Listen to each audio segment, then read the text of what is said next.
도 우리 하나님께서는 구약의 선자 예언대로 오신 성자 하나님 제2의 하나님이심을 증거하시면서 아직도 깨닫지 못하느냐 하면서 탄식하시면서 우리에게 말씀을 하는 그런 대목이 나오고 있습니다. 그래서 오늘 본문 말씀을 중심으로 해서 마가복음 강의 38번째 시간으로서 아직도 깨닫지 못하느냐, Why do you still not understand? 라고 하는 주제로 함께 은혜를 나누겠습니다. 한번 따라서 하겠습니다. 아직도 깨닫지 못하느냐?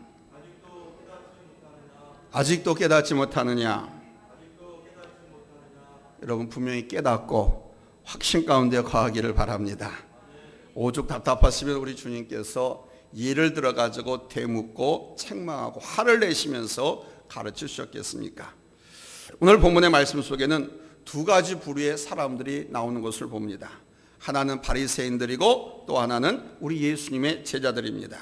그런데 우리 예수님 본문에서 보시는 것처럼 이 두 집단에게 굉장히 실망하시면서 말씀하시는 모습이 나타나고 있습니다. 저는 오늘 이 본문의 말씀을 가지고 하나님의 말씀을 준비하면서 이 두 집단에 대해서 외치시고 물으시는 우리 예수님의 마음, 그리고 예수님의 그 마음이 표출된 음성, 그 메시지를 통해서 한번 생각해 보고자 했습니다. 그것은 바로 아마 제자들이나 바리새인들에게 이런 질문을 던진 것일 것입니다. 첫째는, 바리새인들아, 하늘로서 오는 표적을 너희가 보아야만 믿겠느냐 하고 물으시는 겁니다. 오늘 본문의 사건은 이렇습니다. 11절에 보니까 한 무리의 바리새인들이 예수님을 찾아왔습니다. 그리고 예수님 면전에서 예수님의 가르침에 대해서 비난을 하면서 예수님을 시험하기를 하늘로부터 오는 표적을 구하거늘 이렇게 밝히고 있어요. 바리새인들이 요구하는 표적은 이런 것들이었습니다. 광야에서 만나를 내리게 해가지고 백성들을 40년 동안 배불리 먹였던 그 모세처럼 해와 달을 멈추게 함으로써 모든 사람들이 그것을 보고 과연 하나님이 우리와 함께 계신다 하는 것을 알게 했던 여호수아처럼, 사무엘 선지자가 미스바의 기도를 통해서 불과 구름으로 블레셋 사람들을 다 진멸시킨 것처럼, 또 엘리야 선지자 갈멜선에서 하나 앞에 뜨겁게 간절하게 기도해서 하늘로부터 불이 떨어지게 한 것처럼 바리새인들은 바로 우리 예수님한테 이렇게 하늘의 표적을 구했다는 것입니다. 사실 하나님이 그 사람들을 통해서 그 일을 하신 일인데, 이 바리새인들은 하나님이 한 일을 사람이 한 일로 알고 있었다는 겁니다. 12절에 보면 바로 이런 바리새인들에 대해서 예수님이 아주 크게 탄식하시면서 나 너희들한테 아무런 표적도 안 보여주겠다 막 화를 내시면서 저하신 것을 볼 수 있습니다. 왜 그랬느냐? 그 이유는 분명했습니다. 그들이 예수님을 시험하러 왔기 때문입니다. 예수님 말씀을 통해서 은혜 받고 감동받고 예수님의 제자가 되려고 온 것이 아니라 예수님을 시험하러 왔습니다. 그래서 예수의 무능함을 폭로시켜가지고 만인에게 드러나게 함으로써 예수님을 사기꾼으로 매도하려는 아주 불순한 의도를 갖고 온 사람들이었기 때문입니다. 자, 여기 잠깐 조금만 더 정리하고 넘어가겠습니다. 예수님께서 이 바리새인들이 하늘의 표적을 구하니까 마음속으로 엄청 탄식하신 거예요. 그러시면서 나 표적을 안 보이겠다. 화를 내시면서 너희가 하늘로부터 표적, 좀 전에 말씀대로 구약의 엘리야 선지자, 사무엘 선지자, 또 여호수아, 모세가 보여줬던 그런 이적 표적을 예수님 앞에 구하는 거예요.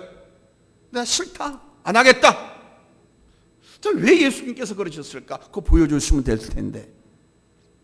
자, 예수님께서 바리새인들이 표적을 구하는 그들에게 내가 이적을 행하지 않겠다, 그 표적 안 보여주겠다라고 말씀하셨는데 이게 무슨 뜻일까요? 왜 그렇게 말씀하셨을까요? 그 이유는 첫째, 바로 조금 전에 7병이어의 기적을 베풀었습니다. 떡덩이 7개, 물고기 2마리 가지고 4,000명을 먹으셨고 7광절이 남은 조각을 거뒀습니다. 바로 그 7병의 기적을 행한 거 저들이 알고 있었거든요. 그런데 또 이적을 보여달라고 말하니까 예수님께서 아니다, 안 하겠다 이렇게 말씀하시죠. 조금 전에 봤으면서. 근데 저들이 구한 표적은 두 번째로 뭐냐면 반드시 하늘로부터 온 표적을 구한 겁니다. 일상에서 일어나는 표적이 아니라 하늘로부터 온 표정, 만나 매출 같은 표정, 불기둥 구름구름 같은 그런 표정, 3년 6개월 동안 비 한 방울 내리지 않아가지고 바람에도 나무끼리 물고 부딪혀요 불이 일어나는 그런 대흉년에 갈멜산에서 엘리야 선지자가 기도해가지고 불을 내렸잖아요. 그럼 그런 거를 구하는 거예요. 이런 것을 구했기 때문에 예수님은 기적을 안 하겠다. 아니 좀 전에 봤으면서. 세 번째는 이들이 예수 앞에 나온 목적이 달랐기 때문인 거예요. 예수님한테 그 표준화 기사를 보고 예 맞습니다, 메시아입니다, 우리의 구세주가 되어 주십시오, 말씀해 주십시오, 가르침을 주십시오, 뭐 이런 자세로 온 것이 아니라 예수님에서 어떤 잘못된 거 문제를 지적해 가지고 사기꾼으로 매도해 가지고 예수님을 죽이려고 이런 것을 아셨기 때문에 예수님은 탄식하시면서 더 이상 내가 표적은 안 보이겠다 이렇게 말씀했던 거예요.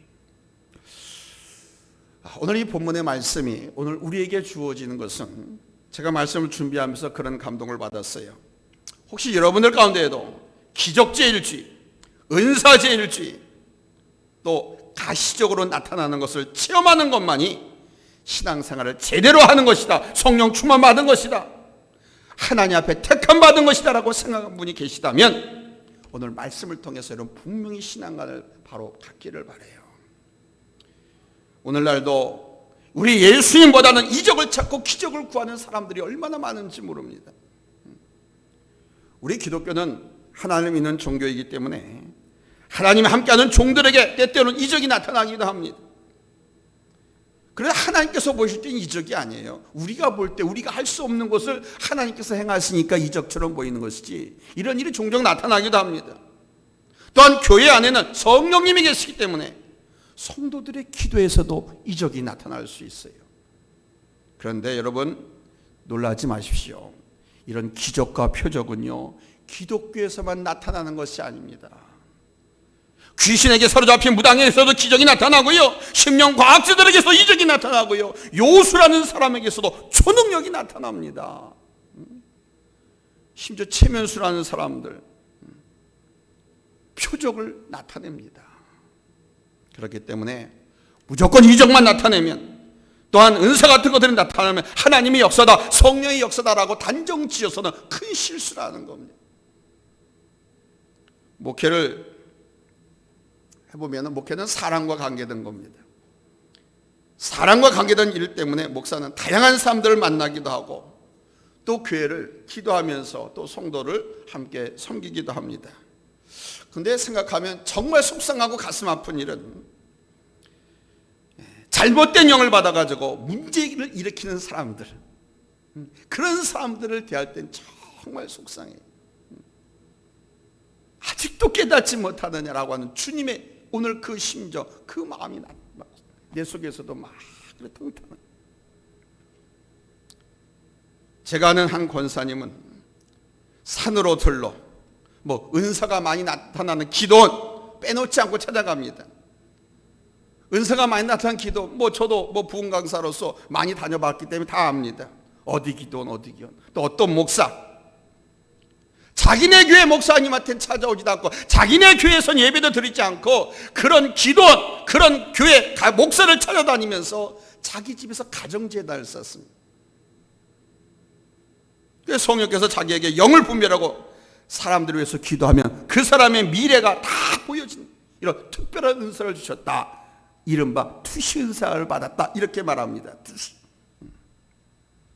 그러면서 찾아온 사람들을 위해서 막 기도해주고, 무당들 점쟁이처럼 이렇게 하지 마, 저렇게 해, 이렇게 길도 제시해주고, 목사들을 무시하고 자기가 세상에서 최고로 잘난 사람인 줄 착각하는 사람이 있었습니다. 여러 사람이 있습니다. 그런데 그 중에 가장 뛰어나게, 가장 자기 착각에 빠져서 일했던 한 권사님, 그 사람은 지금 정신병원에서 치료받고 있습니다. 자식들에게도 버림받았고 남편에게도 버림받은 아주 불쌍한 인생이 되고 말았습니다. 하나님께서 우리들에게 은사를 주실 때는, 그것도 큰 은사를 주시는 것은 자신을 유익하게 하려고 주시는 귀한 은사인데 그것 때문에 망하는 어리석은 사람들. 그러므로 은혜를 받고 은사를 받은 사람은 자기가 섬기는 가정과 교회 그리고 관계하는 모든 인간관계 속에서 사랑의 빛을 발하고 평화를 끼치고 은혜를 나누어 주는 역할을 해야 하는 거예요. 그 받은 은사 가지고 교회를 흩어놓고 문제를 일으키고 집안의 가정 동기 형제 자식들 간에도 다 의리 끊고 혼자 독불장군처럼, 다시 말하면 자기가 예수님이 돼가지고 자기 말을 다 들어야 된다라고 하는 거예요. 그러니까 안 된다고 하니까 엄마 왜 그래, 엄마 미쳤어, 그러니까 이 자식들도 저주를 하는 거예요. 그러니까 자식과 부모의 관계도 다 끊어지고 심각하다 못해서 이제는 정신과 진료를 받은 다음에 정신병원에 입원시켜서 치료받고.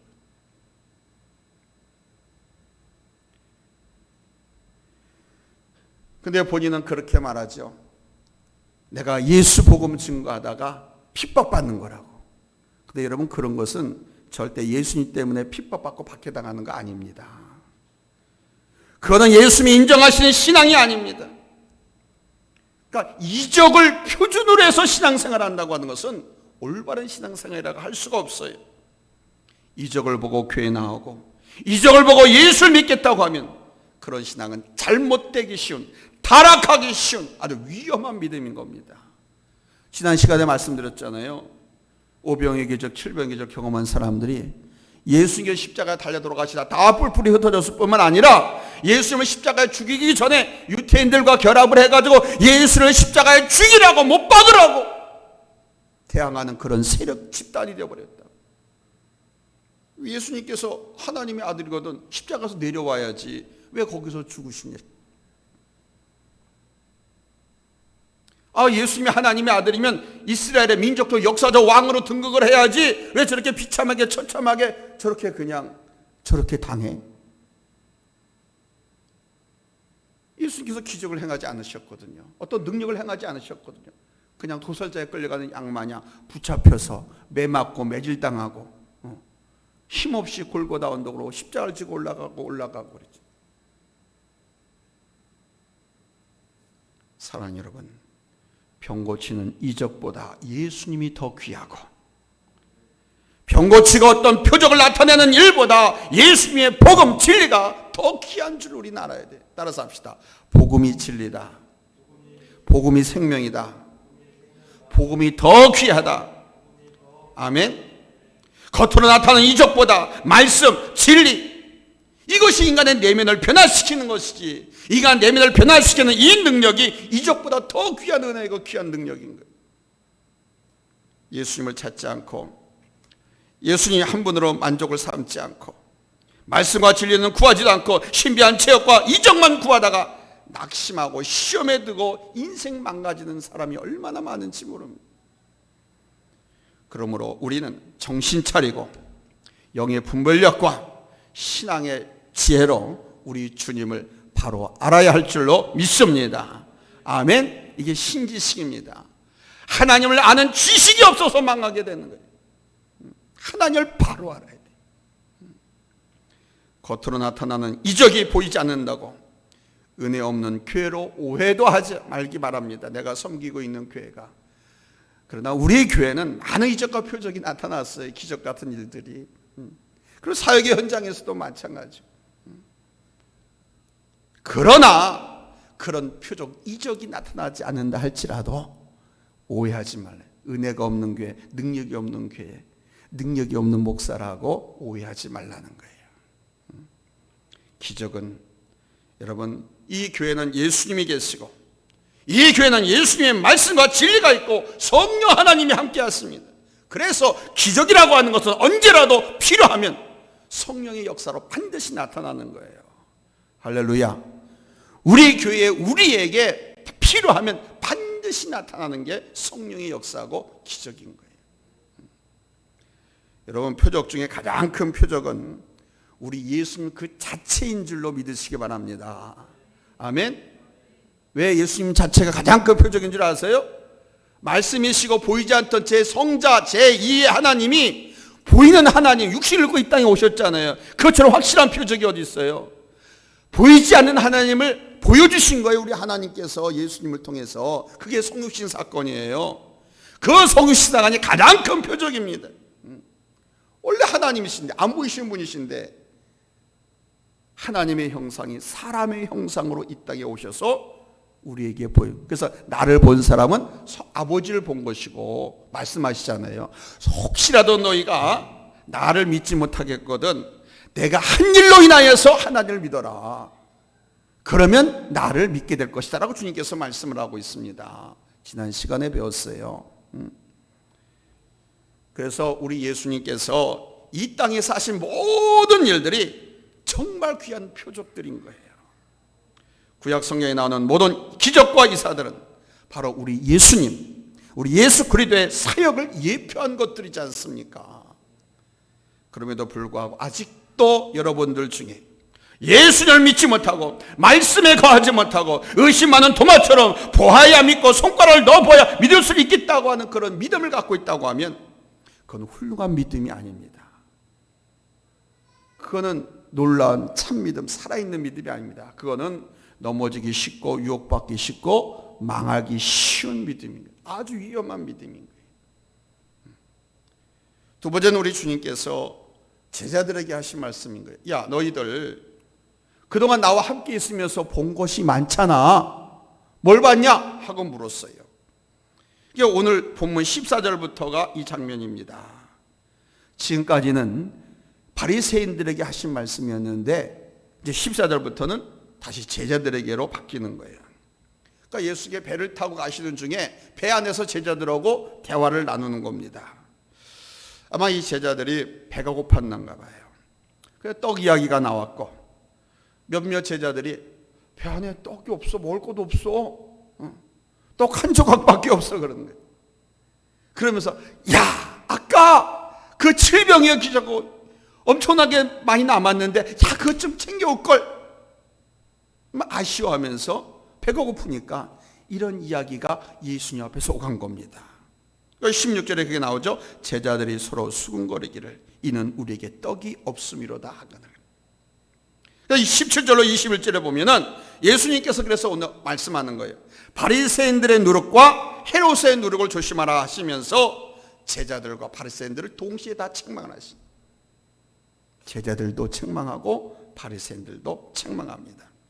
저는 오늘 이 본문을 읽으면서 특별히 17절로부터 21절까지 읽고 묵상하는 중에 과거에 저에게 신학 공부를 가르쳐 주시고 말씀도 가르쳐 주시고 지도해 주셨던 목사님이 많이 생각났습니다. 지금도 이분에게는 가끔 제가 전화 통화를 합니다. 그리고 늘 그 이야기는 목사님한테 배운 대로 하고 있습니다. 그거를 가장 좋아하셔요. 선생이나 스승된 목사들은 그걸 가장 좋아하셔요. 실제 저는 그대로 하고 있어요. 성경을 해석하는 거나 성도들 가르치는 거나 교회 목회하는 거 그분의 배운 그대로 하고 있습니다. 근데 처음에 제가 이 목사님한테 얼마나 많이 야단 맞았는지 몰라. 물론 칭찬도 많이 들었습니다. 맡고 있는 무슨 다 부응시켰으니까 얼마나 감사해. 근데 야단도 얼마나 많이 맞았는지 몰라요. 야단 맞을 때는 정말로 엄청 무서웠습니다. 손 한 마음 얼마나 많이 들었는지 몰라요. 정말 울기도 많이 했습니다. 그냥 평소엔 정말 인자하신 분인데 정말 나보다 연세가 많으니까 정말 진짜 큰 형님 같은 그런 분이신데 야단 맞을 땐 야 더럽고 치사하고 정말 힘들었어요. 그러나 제가 교회를 개척하고 목회를 해오면서 그 목사님의 책망이 얼마나 귀한지 깨닫게 됐습니다. 봤더니 그분한테 배운 그대로 제가 하고 있고요. 무슨 케이스가 발생했을 때 그분한테 배운 그 교회에서 있었던 것을 그대로 내가 적용을 시켰습니다. 제가 그 목사님 밑에서 배울 때 앞뒤 구별하지 못하고 막 헤맬 때 이 목사님이 주성같이 화를 내시면서 야단쳤습니다. 그렇게 해가지고 목회를 하겠냐고 때려치우라고 말이야. 목사들 많은데 그래가지고 무슨 목회를 하겠냐고 목회지가 없어가지고 사역지가 없어가지고 운전하고 있고 배달하고 있는 사람들 많은데 뭐하러 하냐고, 때려치우라고. 아주 더 험악하게 똑바른 목회를 자가 되라고 얼마나 그렇게 야단치셨는지 몰라요. 많이 울기도 하고 많이 야단맞기도 했습니다. 근데 저는 지금도 그분을 가장 존경합니다. 야단 많이 맞은 게 그만큼 제가 사랑을 많이 받은 거였습니다. 많이 배웠고 오늘날 저희 목회의 많은 부분들이 그 어른에게서 나온 것이라고 해도 틀리지 않습니다. 사랑하는 여러분, 예수님께서 사랑하는 제자들을 심하게 야단치는 모습을 한번 상상해 보시기 바랍니다. 17절 18절에 야단치는 내용이 나옵니다. 너희들 왜 아직도 깨닫지 못하느냐? 너희가 눈이 있어도 보지 못하고 귀가 있어도 듣지 못하느냐? 왜 그렇게 기억을 못하느냐? 우리 흔히는 야, 귀는 갖고 뭐해? 그거 들으라고 있는 게 아니야? 이 말입니다. 이게 야, 눈은 뭐해? 눈은 보라고 있는 거 아니야? 새끼들 말이야, 눈 다 빼버려! 막 화를 내신 거예요. 왜 이렇게 야단을 치셨느냐? 이유가 분명했습니다. 그동안 제자들이 예수를 쫓아다니면서 그리고 자신들이 직접 참여해서 나눠주고 보았던 그 오병이의 기적, 7병의 기적 분명히 자기들이 참여했고 확인했었으면서도 또 배 안에서 지금 떡이 없다고 걱정하는, 떡이 없다고, 먹을 것이 없다고 걱정하는. 아니 7병의 기적, 5병의 기적을 베푸신 예수님이 지금 자기들과 함께 있는데 왜 먹을 것을 걱정을 해?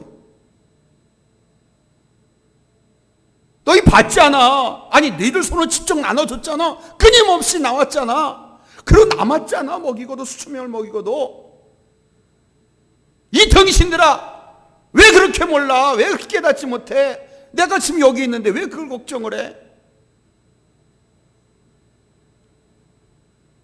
여러분, 우리가 예수님이 내 안에 계시고 내가 예수님 말씀 안에 예수님과 함께 살아간다고 하면서 우리는 이러지 않나요? 저는 집사람한테도 그런 얘기를 자주 하고 여러분들의 그런 얘기 자주 했습니다. 나는 걱정 안 한다고. 아멘? 걱정 안 한다고.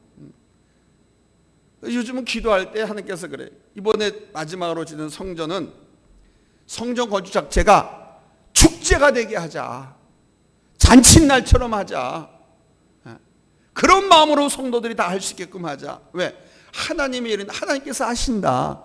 괜히 두려워하고 부담 갖고 뭐 그러면은요, 사람들이 얼굴이나 표정이나 말 모든 부분에서 막 이렇게 막 눌리고 그냥 어두워지거든요.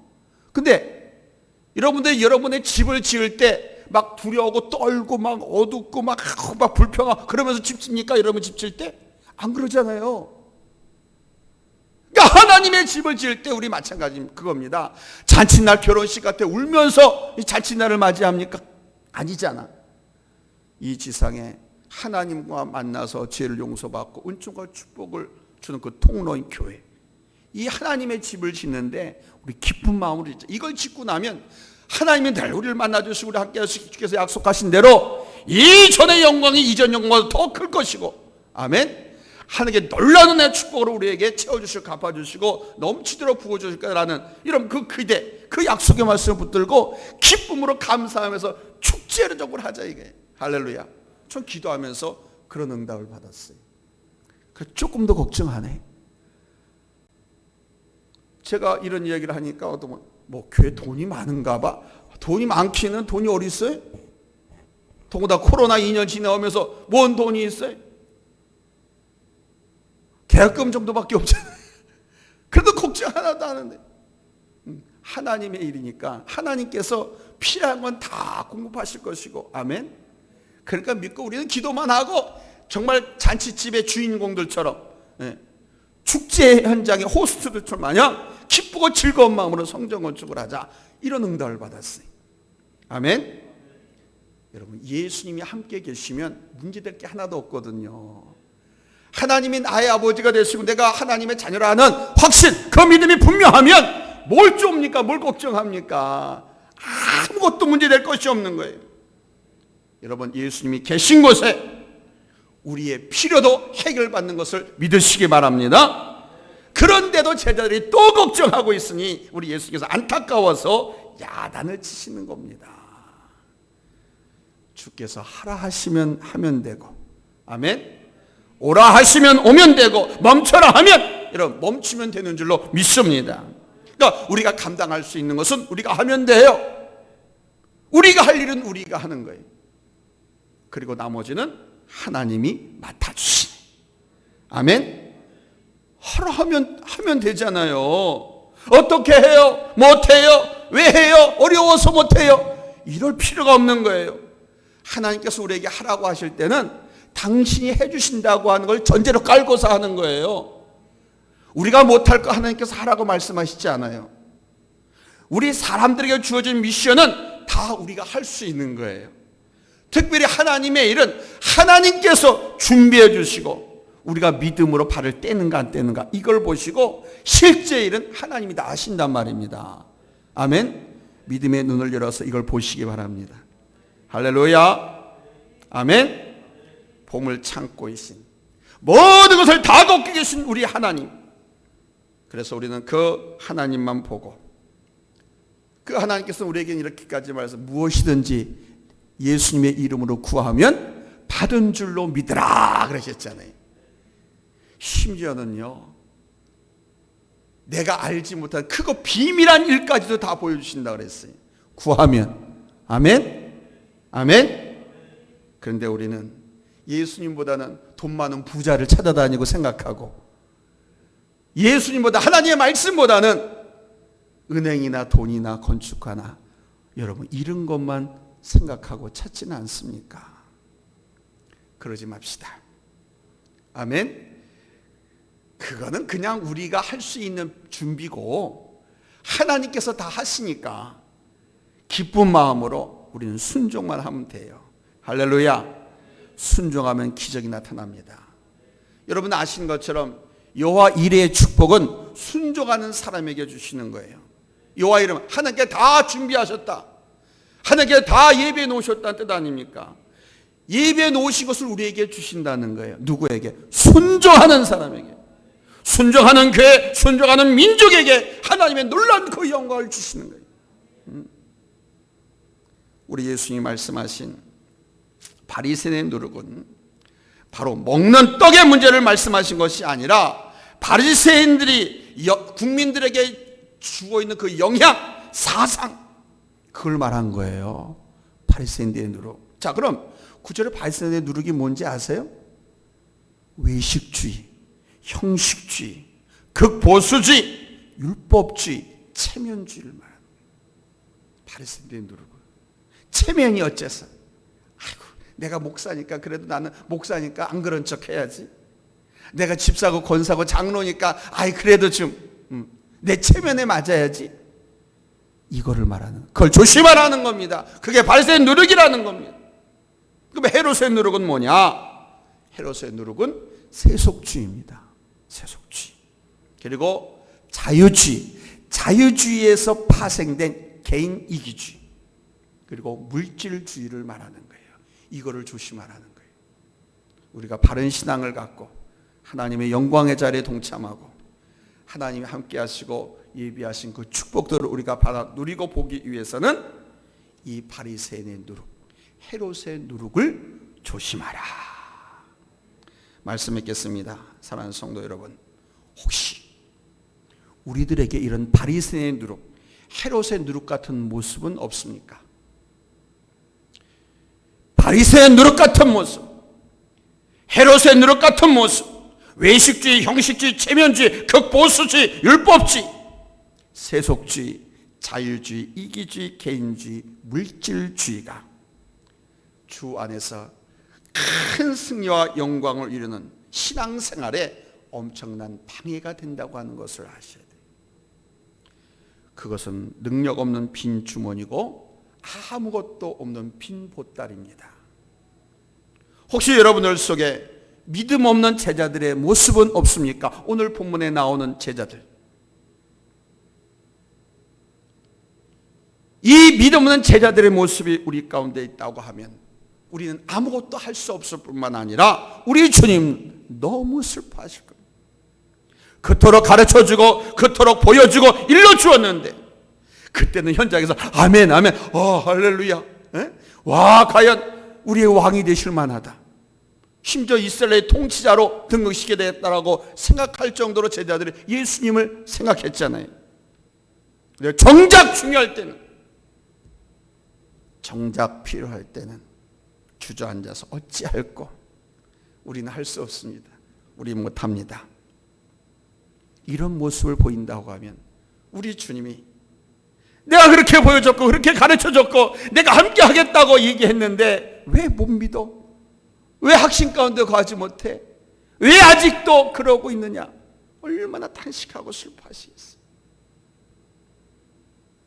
여러분 아직도 깨닫지 못하시겠습니까? 만약에 주님께서 이 시간에 아무개 장로야, 아무개 집사야, 너 아직도 깨닫지 못하니? 제 이 목사가 설교하고 있는데, 오늘 본문을 강의하고 있는데 아직도 깨닫지 못하니? 하고 물으신다고 하면 뭐라고 말씀하시겠어요? 주님이 지금 물으신다고 하면 저렇게 쉽게 간단 명료하게 이 얘기를 쉽게 지금 강의하는데 모르겠니? 하고 물으신다고 하면 여러분 뭐라고 말씀하시겠어요?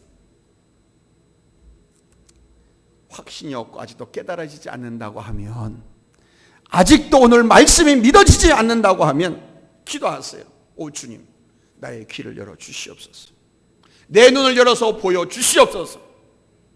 주의 음성 듣게 하시고 주께서 예비하신 것들을 보게 하여 주옵소서. 기도하시기 바랍니다.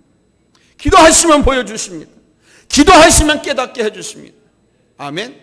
혹시라도 여러분의 마음이 아직도 깨닫지 못한다고 하면 오늘 말씀을 통해서 하나님께서 제게 주신 음성은 여기까지였습니다. 기도하겠습니다.